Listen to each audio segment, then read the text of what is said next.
Good morning children and welcome back to the class of business studies. अब हम discuss कर रहे थे फॉर्म्स ऑफ बिजनेस. पहला फॉर्म या पहला टाइप बिजनेस का हमने डिस्कस किया sole trade. And today we will discuss another type और another form of business, joint Hindu family business. Joint Hindu family business is a specific form of business organization found only in India. It is one of the oldest form of business organization in the country.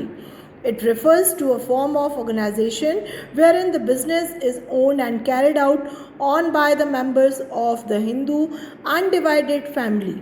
It is governed by the Hindu law. The basis of membership in this business is birth in a particular family.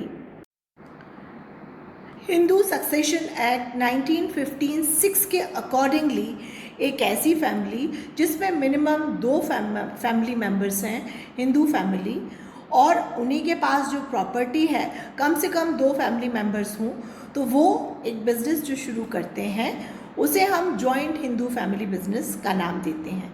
इसकी खासियत ये है कि इसमें members के बीच में कोई भी एग्रीमेंट नहीं होता है.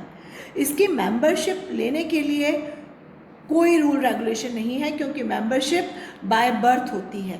इस फैमिली में जो बच्चा जन्म लेता है, पैदा होता है, बाय बर्थ ही ऑटोमेटिकली वो उस जॉइंट हिंदू फैमिली बिजनेस का मेंबर या पार्टनर बन जाता है. अब इस बिज़नेस के बारे में एक ख़ास बात और है कि इस बिज़नेस की सारी एक्टिविटीज़ को जो ऑपरेट करता है वो फैमिली का हेड होता है. जो घर का मुखिया होता है वही बिज़नेस के सारे डिसीजंस लेता है और उसे हम कर्ता कहते हैं. उसे हम क्या कहते हैं? कर्ता. अब जॉइंट हिंदू फैमिली में when we will talk about liabilities, so except karta, rest all the members having limited liability. As karta is the head of business, he is supposed to take all the decisions, so he is having unlimited liabilities, and rest of the members having limited liabilities, whatever decided by karta. Next heading is control. So the whole control of business is held by karta, head of the family. Means जो भी decision making होगा, जो भी decision लेना है business के बारे में, मेंबर्स के रिलेटेड, बिजनेस से related, if any decision will be there then it's suppose to take by karta only. अब बात करते हैं माइनर मेंबरशिप की. क्या एक माइनर मीन्स बिलो 18 इस बिजनेस का मेंबर या पार्टनर बन सकता है? यस, क्योंकि only in Hindu undivided family या जॉइंट हिंदू फैमिली बिजनेस में बाय बर्थ ही जो भी आता है वो इस बिजनेस का मेंबर बन जाता है. तो इन दिस बाय बर्थ ही जो बच्चा आता है, so a minor can be a member of the business. And now we will discuss merits of joint Hindu family business. So merits are effective control, continued business existence, limited liability of members, increased loyalty and cooperation. So first merit is effective control. Effective control by whom? Of course, head of the family, Karta. Karta supposed to take all the decision, no need to discuss with any other member. तो finally अगर कोई dispute होता भी है तो कर्ता का decision final होता है. इसलिए इस इफेक्टिव डिसीजन मेकिंग के कारण इफेक्टिव कंट्रोल भी होता है. Next is continued business existence. Suppose किसी वजह से कर्ता की डेथ हो जाती है तो बिजनेस वहाँ ख़त्म नहीं होगा. फैमिली का जो भी नेक्स्ट मेंबर आफ्टर कर्ता उस फैमिली का हेड होगा, ऑटोमेटिकली ही विल बिकम कर्ता of the business. Next point is increased loyalty and cooperation.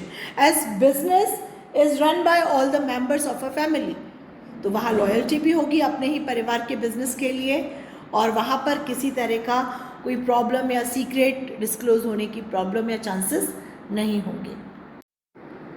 And now we will discuss limitations of joint Hindu family business. So limited resources. As we know, only members can run this business. They can be partner or members of the business. तो बाहर से हम किसी भी इंसान से financial resource को higher नहीं करते हैं, जिस वजह से जो रिसोर्सेज की अवेलेबिलिटी होती है कंपैरेटिवली वो लेस होती है, इसलिए रिसोर्स बहुत ही लिमिटेड हो जाते हैं. The second limitation is unlimited liability of karta. As we discussed previously also कि कर्ता is having unlimited liabilities and rest of the members having limited liability. तो इसका नुकसान कई बार ये होता है कि कर्ता supposed to sell his personal properties to repay business debts. जो लाइबिलिटीज़ होती हैं, अगर हमने किसी से कोई लोन लिया है तो उस केस में हमें यानी कि कर्ता को अगर वो पेमेंट करना है तो उसको अपनी पर्सनल प्राइवेट प्रॉपर्टीज़ भी सेल आउट करनी पड़ेंगी, because he is the person having whole sole responsibility और unlimited liability. Next is dominance of karta. बिल्कुल, कर्ता घर का हेड प्रमुख होने के नाते once he has taken any decision, सभी मेंबर्स उसे मानने के लिए बाध्य होते हैं. इट्स कंपल्सरी टू ओबे कर्ता. और इसी केस में इस तरह से कई बार कर्ता डोमिनेटिंग नेचर का हो जाता है. हो सकता है कई बार उसने जो डिसीजन लिए हैं it's not good for business, but then also rest of the members have to obey the decision of karta. Next is limited managerial skills. It's not compulsory कि जो करता है बिजनेस का वो उसके अंदर मैनेजमेंट क्वालिटीज़ हो, मैनेजरियल स्किल्स हो. जो भी डिसीजन वो ले रहा है बिजनेस के सारे पॉइंट्स को देख कर ले रहा है, तो कई बार he can take wrong decisions also because he is not having managerial skills और any professional degree. So children, today we discussed which form of business? Joint Hindu family business. According to Hindu Succession Act 1956, if any Hindu family is having minimum 2 members and property, so if they are running any business, this will come under the joint Hindu family business. And in this, minor can be a member by birth only, and the head, who is the head of the family, supposed to take wholesale decisions for the business, and he known as the कर्ता. तो आज हमने discuss किया business का एक और form, and next class में हम डिस्कस करेंगे कोई तीसरा फॉर्म बिजनेस का. Till then take care, bye bye.